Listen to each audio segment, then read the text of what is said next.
नमस्कार दोस्तों, कैसे हैं आप सब। उम्मीद करता हूं आप सब बेहतर होंगे, सकुशल होंगे। दोस्तों, धोखे से फिल्म बन जाने के बाद एक भाई हमारे पास व्हाट्सएप पर मैसेज करते हैं और मैसेज में भाई का हमसे एक सवाल रहता है कि सर, मेरी धोखे से फिल्म बनी थी। उन लोगों ने मेरे पास तरह तरह के स्क्रीनशॉट भेजे, मेरी फिल्म को फेसबुक पर अपलोड करने की धमकी दी, मेरे को घर से अरेस्ट करने की धमकी दी। इसके बाद मैंने डर कर उनको लगभग 7,35,000 रुपये, संख्या पर थोड़ा ध्यान दीजिएगा, पैसे की क्वांटिटी पर। भाई ने मुझे बताया कि डर कर भाई ने 7,35,000 साइबर अपराधियों के सुपुर्द कर दिए। ठीक है, कितना? 7,35,000 यार।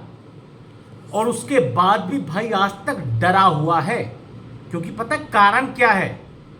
भाई के पास अभी भी फोन आ रहे हैं। भाई ने मेरे पास व्हाट्सएप पर मैसेज किया।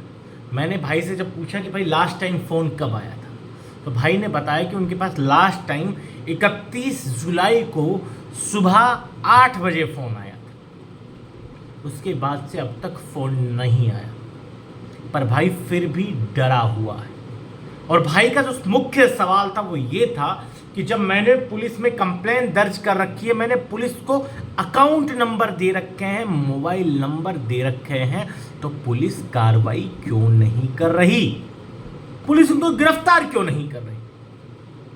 तो मैं इस मुद्दे पर आज आपको एक बहुत क्लियर बात बता देना चाहता हूं। दोस्तों, धोखे से फिल्म बन जाने के बाद आप किसी भी स्टेट के रहने वाले हैं, आपने कंप्लेंट फाइल की, आपके लोकल थाने में आपकी कंप्लेंट फॉरवर्ड हो जाती है। पहली बात तो आपकी कंप्लेंट पर पुलिस कार्रवाई करे, यही अपने आप में बहुत बड़ी बात होती। और फिर गिरफ्तारी के लिए मेवात में जाकर दबिश दे, ये उससे बड़ी बात होती है। पर बड़े दुख के साथ मुझे बताना पड़ रहा है, अगर आपकी धोखे से फिल्म बनी है तो आने वाले कुछ दिनों, कुछ महीनों तक आपकी उस कंप्लेंट पर पुलिस कोई कार्रवाई नहीं कर सकती। कारण इसके पीछे का आप जानते हैं। सबसे पहली बात, पुलिस मेवात में जाने से पहले ही डरती थी, पर अब नूह हिंसा के बाद माहौल बिल्कुल बदल गया। भाई ने बताया कि इनके पास लास्ट फोन 31 तारीख को सुबह 8 बजे आया, उसके बाद नहीं आया। कारण जानते क्यों नहीं आया? क्योंकि मेवात में उसके बाद इंटरनेट बंद हो गया और आज तक बंद है। बताया जा रहा है कि 5 तारीख तक बंद रहेगा, इसकी लिमिटेशन बढ़ा भी सकते हैं आगे। तो भाई की जब धोखे से फिल्म बनी तो 31 तारीख से पहले, यानी कि 30 तारीख को बनी थी। तो सीधी सी बात एक क्लियर क्या हुई?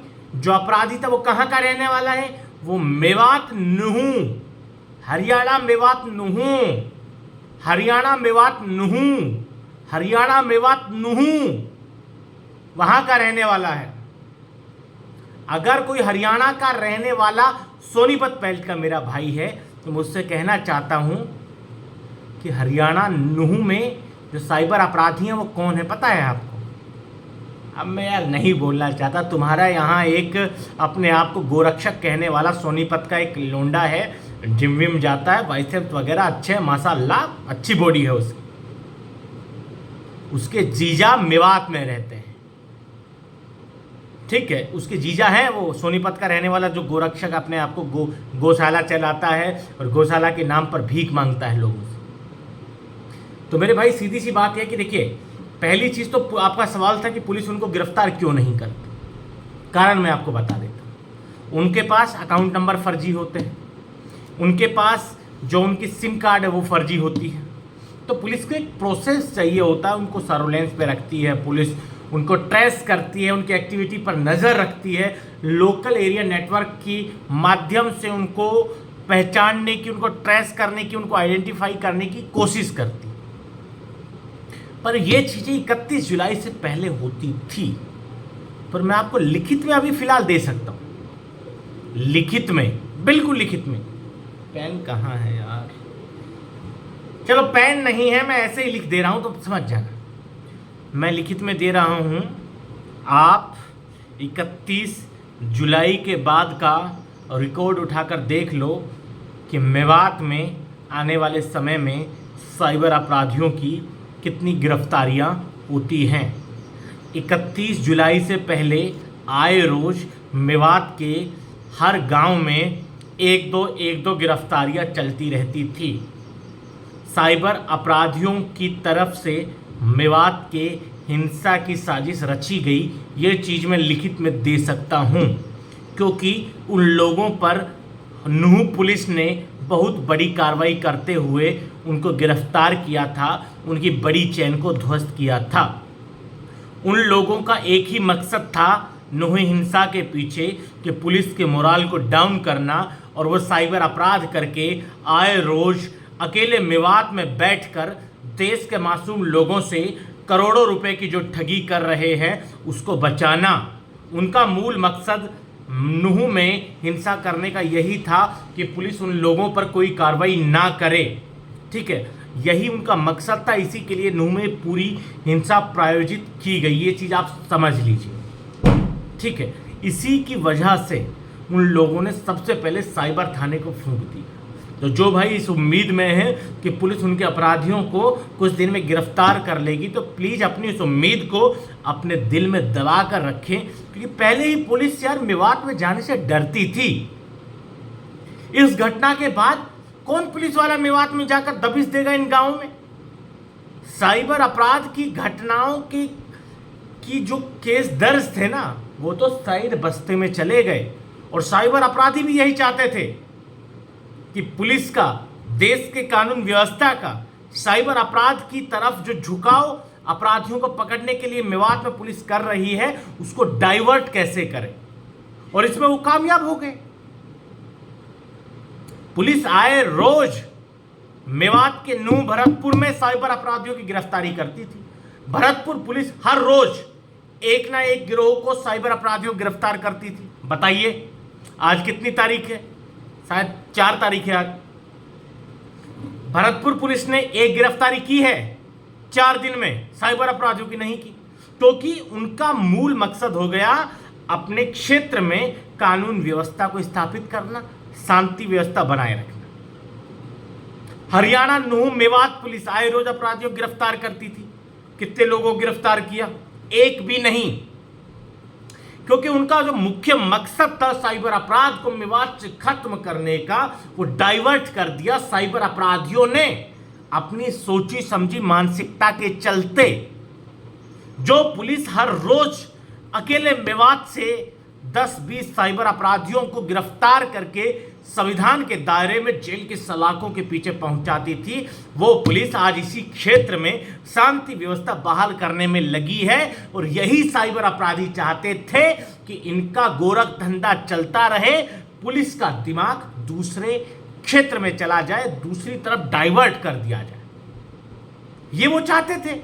इसका लाभ उन्होंने उठाया, साइबर थाने को सबसे पहले फूंक दिया। तो मेरे भाई सबसे पहले तो आप ये समझ लीजिए कि आपका 7,35,000 रुपए मेवात के साइबर अपराधी ने ठगा। ये मैं लिख कर, चलो पेन नहीं है, लिख देता हूं। मेरे भाई आपका 7,35,000 रुपए मेवात के साइबर अपराधियों ने ठगा है। भावनाओं को समझिएगा, मजाक में बिल्कुल मत लीजिएगा मेरी बात। आपके पास अंतिम फोन कब आया? 31 तारीख को व्हाट्सएप, क्योंकि वो व्हाट्सएप पर ही फोन कर, और 31 तारीख को दोपहर के बाद से ही वहाँ इंटरनेट बंद है, इसलिए आपके पास फ़ोन नहीं आया। और जो मेरी वीडियो देख रहे हैं वो समझ पाएंगे मेरी बात को अच्छे से। अब जब मैं वीडियो रिकॉर्ड कर रहा हूँ तो दिल्ली में बैठ कर रहा हूँ, अपने क्षेत्र मेवात में जाऊँगा तो हो सकता है वहाँ मतलब इंटरनेट की सुविधा ही ना हो, नहीं है, तो सस्पेंड चल रही है 5 अगस्त तक के लिए। तो साइबर अपराधियों का जो सबसे बड़ा लक्ष्य था कि पुलिस का मोराल डाउन करना, पुलिस की कार्रवाई जो पुलिस आए रोज मेवात क्षेत्र में करती थी उसको रोकना, और अपने आप को गिरफ्तारी से बचाना, और अपने साइबर अपराध के धंधे को मतलब सुचारू रूप से चलाना। ये मेवात के नूह के उन लोगों का मकसद था जिन्होंने 31 जुलाई को दंगा फैलाया। ये सबको पता है। ये राजस्थान पुलिस बखूबी जानती है इस बात को, ये मेवात पुलिस बखूबी जानती है इस बात को। भरतपुर पुलिस ने इन साइबर अपराधियों की रीढ़ की हड्डी तोड़ दी थी। ठीक है, भरतपुर के साइबर अपराधियों की तरफ की बहुत बड़ी भागीदारी थी इस नूह मेवात हिंसा में, और ये अपने मकसद में कामयाब भी हुए। भरतपुर पुलिस बाकी अपराधियों को गिरफ्तार कर रही है, साइबर अपराधी को अभी 31 तारीख के बाद एक भी नहीं पकड़ा, वरना इससे पहले हर रोज भरतपुर पुलिस ट्वीट करती थी आज यहां से साइबर अपराधी गिरफ्तार हुआ, आज यहां से हुआ, आज यहां से हुआ। नूह पुलिस करती थी सब साइलेंट, उनका पूरा दिमाग नूह मेवात दंगे में जो शामिल थे उनकी तरफ डाइवर्ट कर दिया। अब वो फ्री है, उनको पता है। और देखो ये सच्चाई है, पुलिस वहां जाने में पहले ही डरती थी, पर उन लोगों ने पुलिस वालों को मारकर पुलिस स्टेशन पर हमला करके पुलिस के दिमाग में एक दहशत सेट कर दी। अब ये बताइए, कोई पश्चिम बंगाल से पुलिस आएगी तो मेवात में उसको पता चले कि यार मेवात में तुम्हें जाना है किसी अपराधी को गिरफ्तार करने, तो क्या वो पुलिस वाले आएंगे? मेरे भाई उनको दस्त लग जाएंगे और छुट्टी पर चले जाएंगे। यही इन मेवात के साइबर अपराधियों का सबसे बड़ा लक्ष्य था, और मेरे हिसाब से पाने में कामयाब भी हुए। अब देखना यह होगा कि इस देश का संविधान, इस देश की स्टेट की अलग अलग पावर होती है, वो अपनी पावर का किस तरह इस्तेमाल करते हैं, और वो कितनी जल्दी इन साइबर अपराधियों के ऊपर एग्रेसिव मोड में आते हैं बजाय डिफेंसिव मोड में जाने की। तो आज के इस वीडियो में मतलब 1-2 दिन तो मुझे भी हो गए बनाए हुए। अगर वीडियो पसंद आए तो इसको ज़्यादा से ज़्यादा शेयर कर दें। और आपकी इस मुद्दे पर क्या राय है कि क्या मेवात हिंसा में जो कांड हुआ है इसकी वजह से साइबर अपराधियों की गिरफ्तारी पर कोई फर्क पड़ेगा या नहीं पड़ेगा, ये हमें कमेंट करके आप जरूर बताएं। आज की इस वीडियो में इतना ही, जल्द मिलते हैं नया वीडियो लेकर नई जानकारी के साथ। रखिए तब तक अपना ख्याल। जय भीम, जय हिंद की सेना साथियों।